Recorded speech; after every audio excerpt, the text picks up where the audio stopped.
just go up? Let's go up. I believe that she went up the other stairway, but it probably all leads the same way. Yeah. Well, this is upsetting. Why? Jeffer's bones. The surge of magicka created by the portals you came through.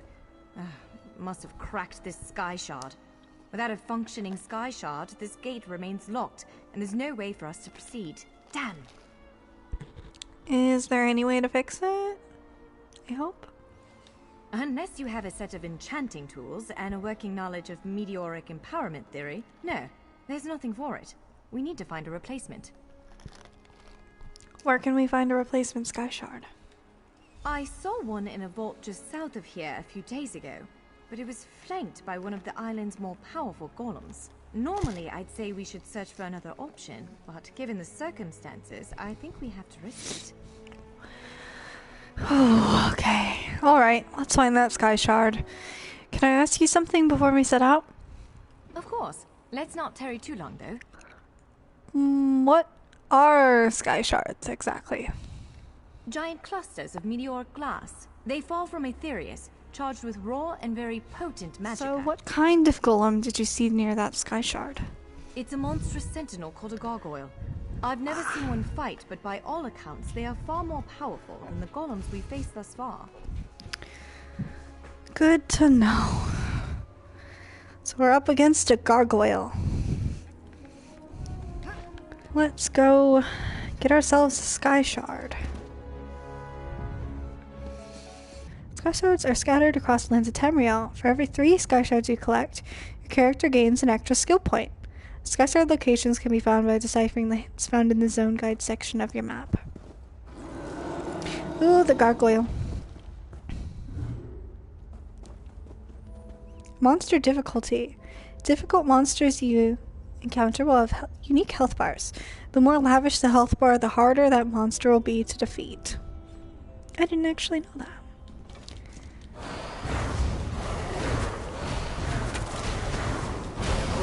Get dived on. To the side.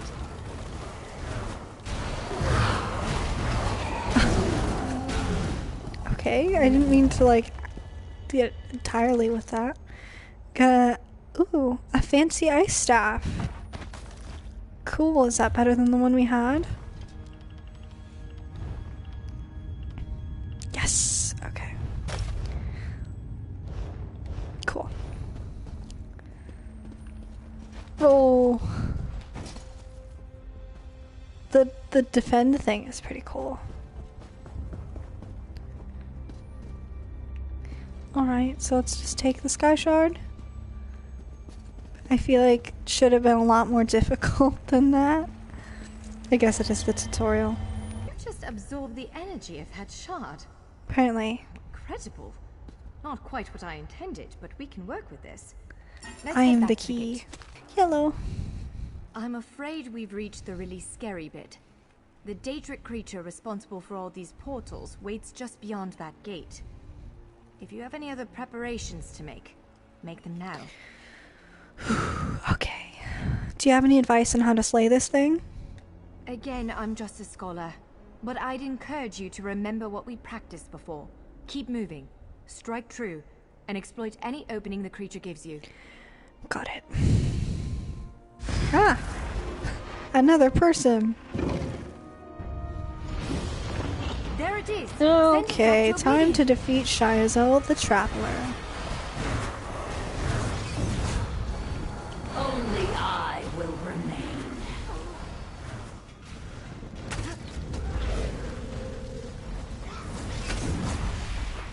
Wither and die. I think, the button used to be R1 for my dive on my other character. You cannot kill what cannot die. Because I keep pressing R1.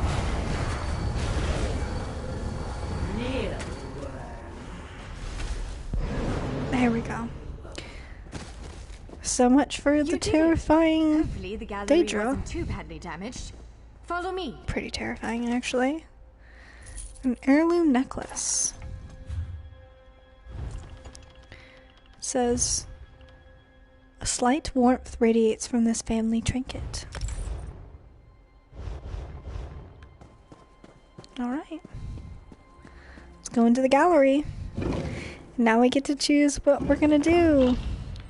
Oh, this is exciting. Books. Wines of Blackwood by Aureus Harlano. The Cyrodiilic love of good food and drink is well known throughout Tamriel, and no imperial table setting is complete without a bottle of or jug of rich wine to accompany the meal. Yet when enthusiasts gather to discuss their favorite vintages, most assume that the only wines that will be discussed are the famously robust red blends of the Colovian Highlands. In this author's estimation, that is a grievous oversight. Every region of the empire produces wines of some merit. I don't know why it's all the way down there. Including, of course, the province of Blackwood. An authoritative survey of all the vintners in such a large region would, of course, be beyond the scope of this humble transcript. Instead, let us turn our attention to the styles and characteristics of wines from this little-regarded viticulture area. Leyawiin and the surrounding Blackwood countryside are among the warmest and most humid regions in the Empire, and this, of course, means that the different varieties of grape and growing techniques are required here than one might find in Colovia. Grapes in this climate, I was trying to understand if I missed like a more or something, but I guess I didn't. Grapes in this climate ripen swiftly, lending themselves to sweet, complex wines with strong floral and fruity notes. We begin with the left bank wines, the hills west of the Niben River, close by the dry plains of Anaquina.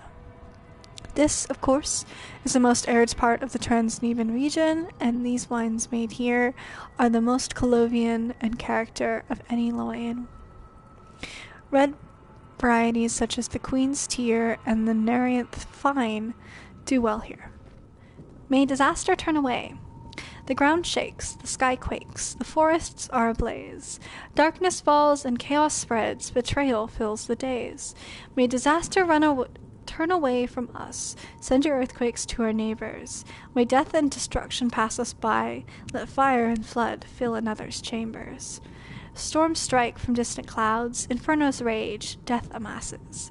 Blackness looms, discord ahead. Betrayal like a sword blade flashes. When open wide the gates of oblivion.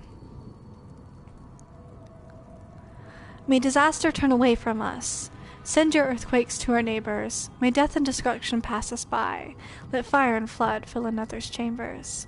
Lord of destruction, Prince of disaster, give our people their space. God of bloodshed, King of betrayal, go visit your troubles some other place. May disaster turn away from us. Send your earthquakes to our neighbors. May death and destruction pass us by. Let fire and flood fill another's chambers. Notes on Elven Architecture by Gustinius Florus, Mason's Guild historian. Soaring and graceful, or static and repetitive, High Elf architecture divides imperial critics, much like a painted cow at a Reachman feast. Their curved gables and strong, pointed steeples emphasize height. I don't know why I said emphasize. Yeah, okay, same word. I just pronounced it weird.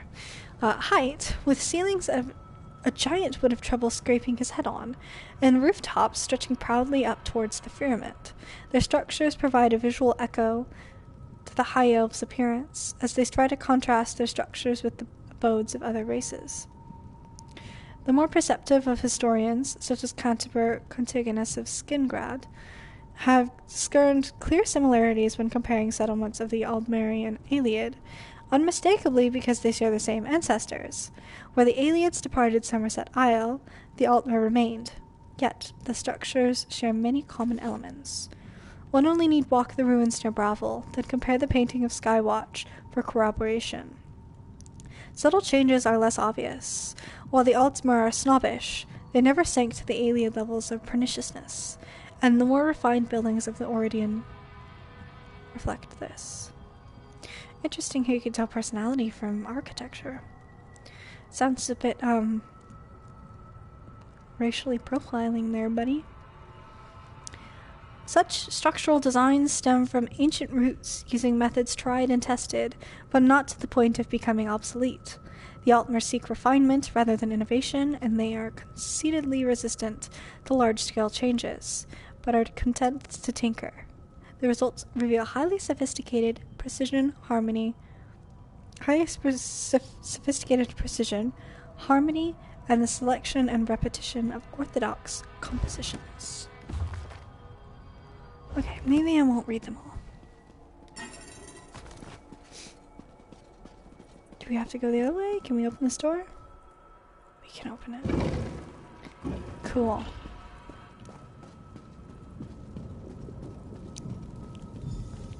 This is the Keywright's gallery, but not as I remember it.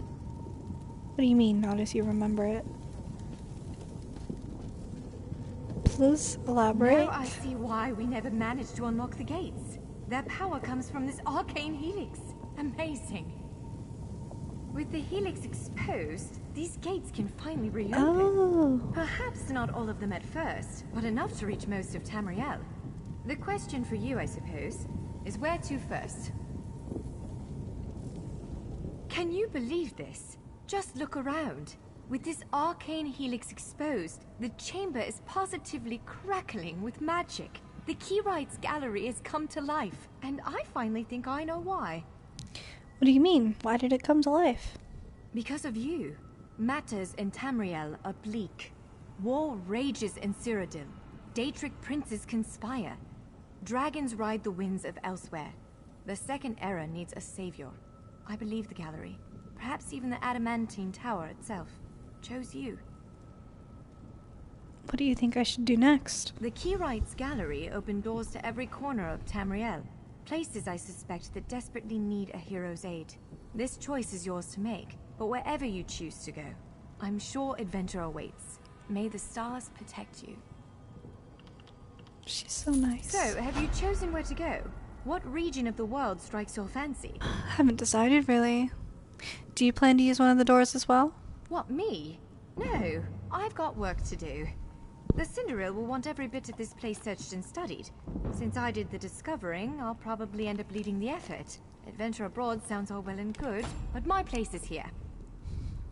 I hope she ends up, like, making waves in history, or at least, like, you know, going down in history for fixing up this place. Do you really think that fate brought up here? Well, I can't fate's speak. sort of a clumsy way to put it. No offense. Honestly, we may never know why you were chosen. But I believe there was intention here. Something, whether it be the stars, the gallery, or the tower itself, placed you here for a reason. And Shiazel, what brought it here?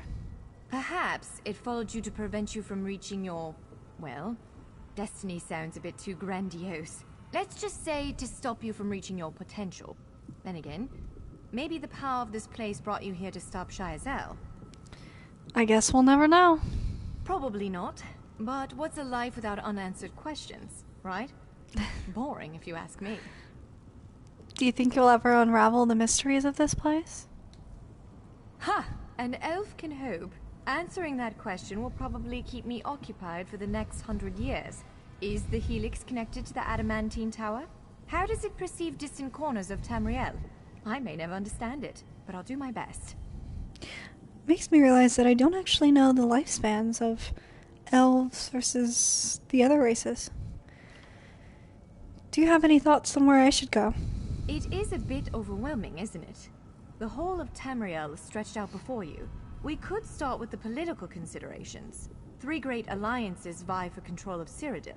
Does the fate of the Pact, Covenant, or Dominion interest you? I think for right now, we might want to do the Elsewhere event questline. So let's travel outside the borders of the 3 alliances right now. I don't blame you. Interprovincial intrigue is the basis of my whole profession, and even I find it tiresome after a while. I suppose that widens the map a bit. Where else could I find adventure? Well, as I said before, threats to Tamriel have grown like weeds practically everywhere. Would you prefer to spend time among my elven kin, the Khajiit of elsewhere, or men of the north and south? We're gonna go to elsewhere, so what can you tell me about it? According to our spies, the land of the catfolk is in sorry shape. Imperial holdouts sit upon the throne, and a rage of dragons spilled out of the halls of Colossus, burning everything in their path. If it's adventure you seek, you'll find it there. Sounds good.